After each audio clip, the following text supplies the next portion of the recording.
Hello hello ఎవరు? Hello ఎవరండి? గుణపాడు రాజండి, నువ్వేనా? నేనే. నీ బాధ ఏంటి? దేని గురించి? దేని గురించి బాధ అంటే నాకు దేని గురించి అని నాకు చెప్తే నేను చెప్తాను. అంటే క్లారిటీ చెప్పాలా నీకు? అంతే కదా, మరి ఎవరికైనా చెప్పాలి కదా. చెప్పు చెప్పు ఏంటి? ఫోటో పెట్టమన్నా పెట్టలా నువ్వు? ఎవరిది? నీదే.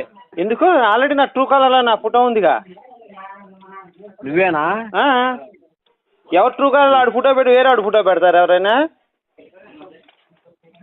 నువ్వు పెట్టావేమో, వేరేవాడు వేరే ఫోటో పెట్టుకుంటాడు. ఎట్లా పెట్టుకుంటారు? నా ఫోటో నేనే పెట్టుకుంటా. నా ఫోటో నేనే పెట్టుకుంటాను. ఇంకొకటి అయితే వేరే ఫోటో పెడతాడు.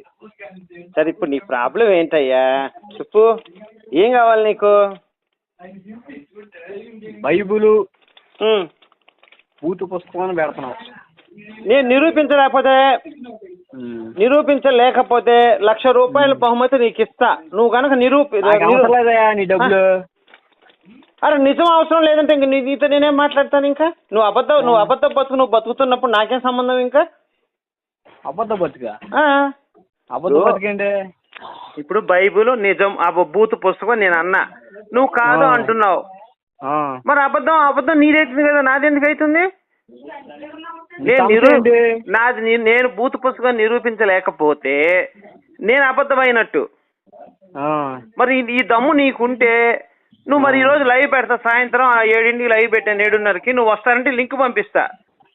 బైబుల్ పరిశుద్ధ గ్రంథం, దైవ గ్రంథం నిరూపిస్తే ₹1,00,000 తీసుకెళ్ళు. ఎన్ని ఎందుకు పెడుతున్నావు చెప్పు నాకు. సెక్స్ పుస్తకం నిజాన్ని చెబుతున్నాను కాబట్టి. పోలీసులు ఎందుకున్నారు? దొంగలు అరెస్ట్ చేయడానికి. మిలిటరీ ఎందుకుంది? భారతదేశాన్ని కాపాడటానికి. నేను ఎందుకున్నాను? బైబుల్ సెక్స్ పుస్తకం నిరూపించడానికి. మొత్తం నువ్వు ఒక్కడే కాపాడుతున్నావేంటి? ఖచ్చితంగా హిందువులందరినీ మత మార్పిడి జరగకుండా నేను కాపాడుతున్నాను. ఎవరిని మార్చావు నువ్వు? ఎవరిని? నువ్వు. నేను మారుస్తానని నీతో చెప్పానా? ఉన్న నిజాన్ని చెప్తా, మారుతా లేదా వాడి ఇష్టం అది. ఏం నిజం చెప్పావు నువ్వు? సెక్స్ బైబుల్లో సళ్ళు పిసికించుకోవటం ఉన్నాయి, నోట్లో మడ్డ పెట్టి చీకటం ఉన్నాయి, ఇవన్నీ ఉన్నాయి, చూపించాను ఆధారాలతోటి. చూపించావయ్యా, నీకు వచ్చే లాభం ఏంటి? ఇప్పుడు ఒక మాట, ఇప్పుడు మీ ఇంటికి వచ్చేవాడైనా సెక్స్ పుస్తకం మీ అమ్మగారికి ఇస్తే నువ్వు ఒప్పుకుంటావా? మీ చెల్లికో మీ అక్కకో ఇస్తే నువ్వు ఒప్పుకుంటావా? అలానే ఉప్పు పాత్ర వేస్తా. మరి నరికి ఉప్పు పాత్ర. రైట్. నేను రాజ్యాంగ ప్రకారం బతున్నాను కాబట్టి ఉప్పు పాత్ర వేయను. కానీ ఒరే బాబు, బైబిల్లో సెక్స్ ఉంది, బూత్ పుస్తకం మీరు నమ్మకండి అని చెప్తున్నాను. నీలాగా నేను రాజ్యాంగం అందరికీ చెప్తున్నా. ఎవరు చెప్పావు? నువ్వు ఎవరికి ఫోన్ చేసావు? ఎందుకు ఫోన్ చేసినావు నాకు? దాని గురించి అడిగితే చేశా. బైబిల్ భూత పుస్తకం అని అందరికీ చెప్తున్నాను నేను యూట్యూబ్ ఛానల్లో. నువ్వు చెప్పావు, ఎవరైనా నమ్మారా? ఎందుకు నమ్మాలి? నువ్వు నమ్మవా? ఇప్పుడు చూపిస్తే, ఆధారాలు చూపిస్తే నువ్వు నమ్మవా? ఎవరు? ఇప్పుడు బాగా మూడొచ్చినప్పుడు సళ్ళు బిసికించుకుంది అయ్యా, ఓకేనా? ఈ పదం ఉంది, ఇది సెక్స్ పదమా మంచి పదమా నీ దృష్టిలో? సొల్లు పిసుకుందా, అది పిసుకుందని కాదు. మూడొచ్చినప్పుడు మొగలతో సళ్ళు పిసికించుకుంది అనేది సెక్స్ పదమా మంచి పదమా? చెప్పేది వినవయ్యా బాబు. అంటే సరే నువ్వు చెప్పు, నా మాట వినవు, నీ మాట చెప్పు. నేను అది చెబుతున్నా. ఇప్పుడు యెజెస్కేలు 23:3 కన్యకాల ముందు పురుషులు చనులు నలిపిరి. అంటే మంచి వయసులో ఉన్నప్పుడు అబ్బాయిలు వచ్చి అమ్మాయిలు సళ్ళు నొక్కారు. ఇది నీ దృష్టిలో భూత పదమా మంచి పదమా? నా దృష్టిలో చెప్తే, నా దృష్టిలో ఇది భూత పదం. మన తల్లి దగ్గర కానీ, చెల్లి దగ్గర కానీ, అక్క దగ్గర కానీ, కూతురు దగ్గర ఇలాంటి మాటలు మాట్లాడలేము మనం. ఇది నా స్టేట్మెంట్. ఇప్పుడు నువ్వు చెప్పు. నా స్టేట్మెంట్ కూడా అదే. మరి ఇంకేమయ్యా, భూత పుస్తకం ఒప్పుకున్నావు కదా, ఇంకెందుకు? ఇంకా నేనే ఇప్పుడు ఒక చెప్పేదనవయ్యా, ఒక మనిషిలో మంచి ఉంటది, చెడు ఉంటది. అవునా? అవునా? ఉండదా? ఉండదు. దైవ గ్రంథాల్లో చెడు అనేది ఉండదు. అయితే ఆ చెడు ఎలా ఉంటుందో నేను చెప్తాను. నేను ఇప్పుడు చెప్పన్నా చెప్తాను. రావణాసురుడు వచ్చేసి సీతమ్మ తల్లిని ఎత్తుకెళ్ళాడు. ఇది చెడు. తీసుకెళ్ళాడు. చెడు కదా, అట్లా ఎత్తుకెళ్ళడం తప్పు కదా. అయితే తీసుకెళ్ళిన వల్ల వాడికి ఏం శిక్ష పడింది? చచ్చాడు. ఎవరు? రావణాసురుడు. అంటే ఇక్కడ ఏంటి? చెడు రాముడి చేతిలో చచ్చిపోయాడు. ఎట్లాగన్నా? ఎట్లాగంటే తమ్ముడు, నీకు తెలియదా రామాయణం? మళ్ళీ ఇదంతా చెప్పాలా నేను? చెప్తే తప్పే ఉందన్నా. అదే ఇప్పుడు నాకు తెలవదు, నేను ఒక నిమిషం తప్ప. ఇప్పుడు పరాయోడు భార్యను ఎత్తుకెళ్తే సస్తాడు అనేది దాని మీనింగ్, ఓకేనా? ఇప్పుడు నేను చెప్పేది ఏంటంటే ఎత్తుకెళ్ళడం అనేది తప్పు, చెడు. కానీ చెడు నుంచి కూడా మంచి నేర్చుకున్నప్పుడే మంచి చెడు అనే పదాలు రెండు పక్కన పెడతాను అర్హత పొందినట్టు అనమాట. కొత్త చళ్ళు బిసికించుకుంది అనే మాట ఉందనుకో, అది చెడే, మంచి కిందకి రాదు. అది చెడు నుంచి మంచి నేర్చుకోవడం అంటే ఒక తప్పు జరిగింది, దాని నుంచి ఇంకొకటి దాని నుంచి ఒక మంచి ఫలితం వస్తే అప్పుడు మంచి చెడు రెండు పదాలు పక్కన పెట్టి మనం వాడుకోవచ్చు. ఓకేనా? క్లారిటీ ఉందా? ఇంకేమన్నా డౌట్ ఉందా దీంట్లో? సరే చెప్పావు, బానే ఉంది. ఇప్పుడు దీని గురించి క్రిస్టియనా హిందువా నువ్వు? ఎవరు నువ్వు? అన్నా భారతదేశంలో అందరు దేవుళ్ళు అంటే ఇష్టమే. అది ఎట్లా కుదురుతుంది తమ్ముడు? దేవుళ్ళు అంటే నేను ఎవరిని విమర్శించను అన్న, నేను ఎవరిని విమర్శించను. దేవుళ్ళు అంటే చెప్పన్నా, నువ్వు దేవుళ్ళు అంటే ఇష్టం అన్నావు, తప్పులేదు. కానీ నా దేవుడే నిజ దేవుడు, నా దేవుడు నమ్మితేనే స్వర్గం అనే మాటకి నేను వ్యతిరేకం. అందరూ దేవుళ్ళు ఒకటే అన్నావు, ఎలా ఒకటో నువ్వు చెప్పాలి మరి.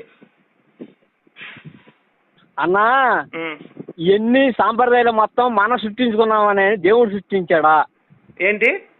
ఆ దేవుడు ఈ దేవుడు యేసుబాబు అంటే నాకు ఇష్టం, లేకపోతే శివుడు అంటే ఇష్టం, కృష్ణుడు అంటే ఇష్టం, మనం సృష్టించుకున్నామే కానీ దేవుడు ఏమన్నా సృష్టించాడా? తప్పు, దేవుడే సృష్టించాడు. నేను చెప్తా, నేను దేవుడే రాసుందన్నా. అందుకే నేను చెప్తాను నేను తమ్ముడు, నీకు ఆవేశం ఎక్కువ, ఆలోచన తక్కువ నీకు. అన్నా మంచి చెడు అనేది ఇప్పుడు ఈ రోజు నీ కుటుంబ వ్యవస్థతో నువ్వు ఉన్నావంటే మీ నాన్నగారి మాట వింటున్నావు, మీ అమ్మగారు మీ నాన్నగారు శుభ్రం కలిసి ఉన్నారు విడిపోకుండా అని వాళ్ళు కంటే అన్న భారతదేశంలో అందరూ, అవును భారతదేశంలో అందరూ అమ్మ నాన్న కలిసి ఉంటారు, 2% 3% విడిపోతున్నారు, అది వేరే విషయం పక్కన పెట్టు. కానీ అమెరికా లాంటి పాశ్చాత్య దేశాల్లో, బైబిల్ నమ్ముకున్న పాశ్చాత్య దేశాలు ఒక పెళ్ళానికి 4 మొగుళ్ళు ఉంటారు. అక్కడ ఒక మొగుడికి 4 పెళ్ళాలు ఉంటారు పాశ్చాత్య దేశాల్లో. ఓకేనా? మన భారతదేశంలో ఎందుకు లేదు తమ్ముడు? నేను చెప్పాను, అది కంప్లీట్ అయితే విను, నువ్వు కంప్లీట్ అయితే విను. భారతదేశంలో ఎందుకు లేదు అంటే మన దీనికి మన గ్రంథాలే కారణం. మన రామాయణం భారతం చదువుకొని మన ఇంట్లో తల్లులు కానీ మన తాతలు ముత్తాతలు కానీ వాళ్ళ మన అమ్మమ్మలు బామ్మలు అందరూ కూడా పతివ్రతలుగా బతికారు వాళ్ళు.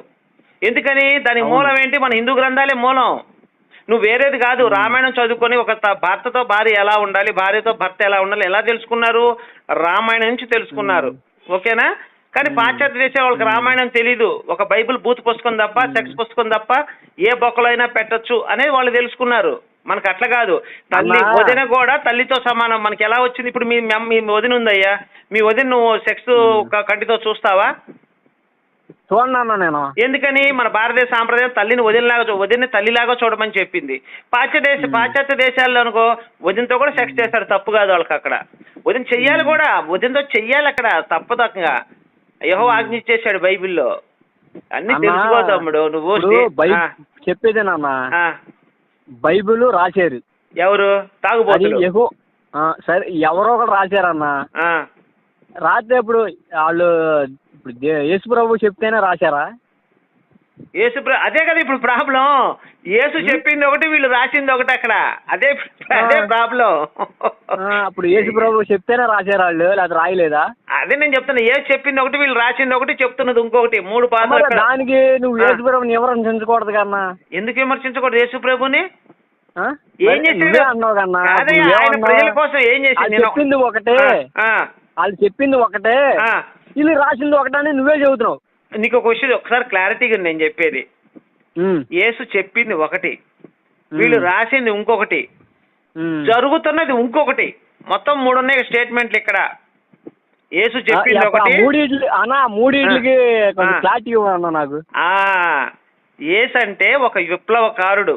యూదులు చేస్తున్న ఆ పాత నిబంధన ప్రకారం వాళ్ళు చేస్తున్న ఆచారాలన్నింటినీ వ్యతిరేకించాడు యేసు. ఆయన చెప్పింది అది.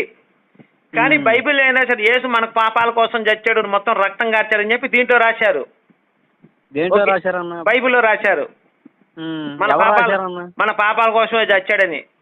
ఎవరు రాశారు? వాళ్ళ శిష్యులు రాశారు. యేసు ఎక్కడ చెప్పలే నీ పాపాల కోసం నేను చస్తున్నాను, ఎక్కడ చెప్పలే యేసు. చదువుకో, బైబిల్ చదువుకో తమ్ముడు, క్లారిటీ వస్తుంది. వీళ్ళు రాసింది ఇది తమ్ముడు. నేను చెప్పేది అడిగావు, నన్ను చెప్పలేదు. ఫస్ట్ పాయింట్, యేసు ఎందుకు వచ్చాడంటే యూదులు చేస్తున్నటువంటి మూఢాచారాలు వాటన్నిటిని కూడా వ్యతిరేకించాడు ఆయన. ఒక స్త్రీని రాళ్లతో కొట్టి చంపడం తప్పు, ఓకేనా? ఇలాంటి అన్నా, శిక్ష రాళ్ళ కొట్టారు అంటున్నావు తమ్ముడు.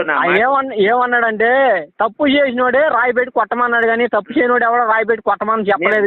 అదే తమ్ముడు చెప్పని, నన్ను శాంతం చెప్పని. అవును, నువ్వు చెప్పింది కరెక్టే, నేనేం కాదనట్లేదు. యూదులు ఎట్లా ఉన్నారంటే ఒక మూర్ఖుల్లాగా ప్రవర్తించేవాళ్ళు.